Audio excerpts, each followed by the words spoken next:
In the heart of the African jungle, into the very center of a dense forest where few white men have ever dared to travel, we are bent upon a great adventure, seeking a tribe of pygmies, little bands of undersized men and women whose very existence depends upon hunting and searching out new shelters.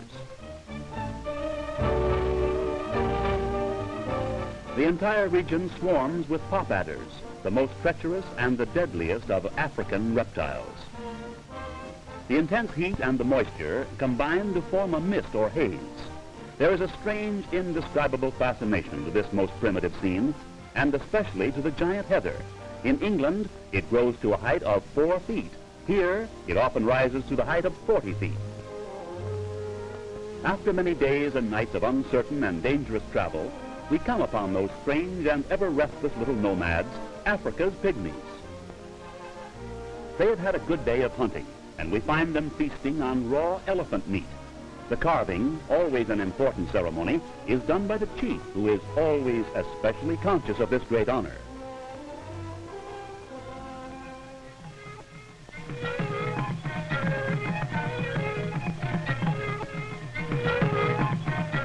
Toothless and rough-going. On this day, they seem unusually happy and carefree because they're being well fed, and they know that there is plenty of food ahead for several days to come.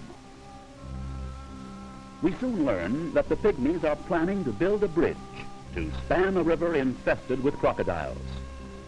Through countless generations, these little people have lost thousands to the terrible monsters. As children, they learn to fear the rivers.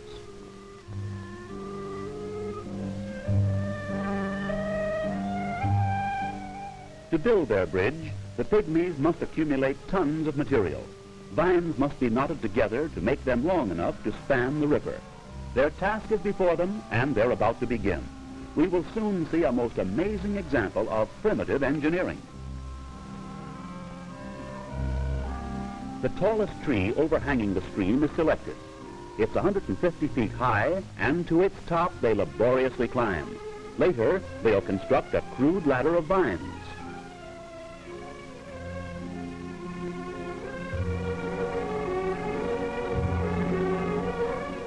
This withered little old man believes his job is to criticize. In order to reach the top, masses of tangled growth must be cut and cleared away. On a topmost branch that reaches far out to the middle of the river, they fasten a rope of vines, which will hang almost to the water, in which are hidden the ever-alert and deadly crocodiles.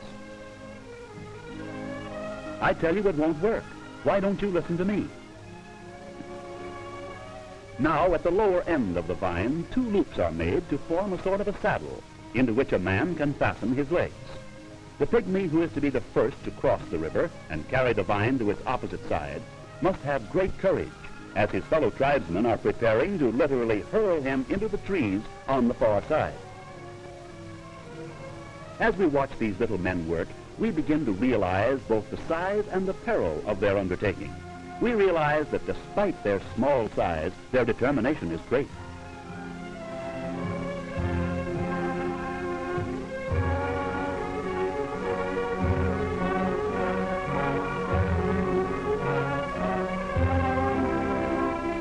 Below, the vicious beasts keep watch.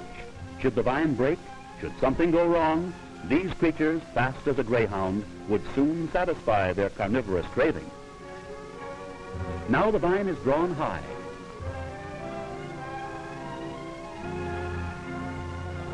Then, quickly, the holding vine is cut, and there he goes. But he is missed. The vine is too short. The vine must be moved farther out and lengthened.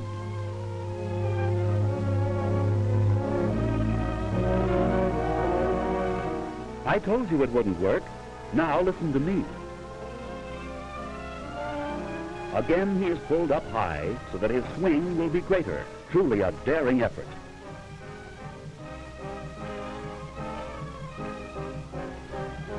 And there he goes again.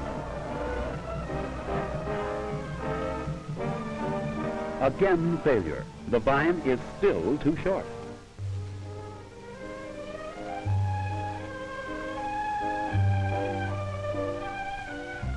It won't work, I tell you.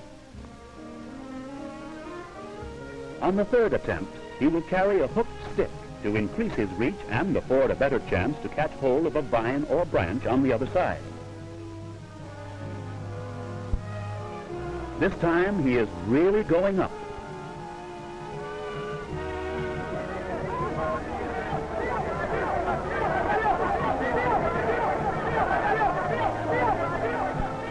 Dio, Dio, they all shout.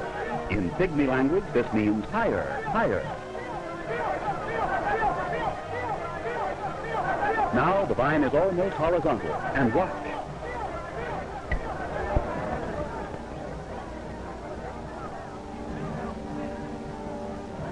And success comes to these little men of the jungle. See? You could have done it the first time. The drag of the heavy line on this pygmy's frail little body is terrific, but he hangs on, trying to work himself free of the saddle without letting go of the vine. Exhausting work, and especially so with everyone below shouting orders and advice. At last he is out, and the vine is securely fastened. The first man and the first vine are safely across the river. Even the old critic is very pleased. The crocodiles are disappointed. Now begins the equally perilous task of carrying more vines across the river. The little men continue to climb to the top of the huge tree, each carrying their share of the vines. To the top they all go, then down to the slanting vine high over the river of doom. The first vine has been stretched into position, and the bridge will soon extend from one giant tree to another on the opposite bank of the river. Every little man has his work to do, and everyone works industriously as more vines constantly arrive and are immediately prepared. About 60 feet above ground on both trees, huge ladders have been built to lead to the forks in the branches, to which the bridge is now anchored. The bridge is being built. It is being built very high because with the constant alternation of hot sunshine and terrific rainstorms, it may sag as much as 20 feet, and there is no way for the pygmies to raise it once the sag has set in. This primitive bridge, now weighing many tons, is as great an engineering feat to the pygmies as is the building of any of our great modern spans to us. Materials keep pouring in. The efficiency of these little people is truly amazing. Some take turns hunting, for everyone must be fed and fed well while the big job goes on. At the end of 6 days, the bridge is nearing completion. Even though there is still some decking to be installed, they're using the bridge, for the men on both sides must be fed. On the 8th day, the two teams of workers will meet in the middle of the great span, the span that now extends for 173 feet from tree to tree. It's 50 feet above the water. This friendly little tribe could have built the bridge in less time, but on dark and rainy days they would stop, as we had explained as best we could, that unless the sun shone, photography was out of the question. The bridge is finished. They play with it like children with a new toy. The pygmies have conquered another river and have protected themselves once more against the deadly perils of the treacherous crocodiles that are ever on the alert to seek out their human prey.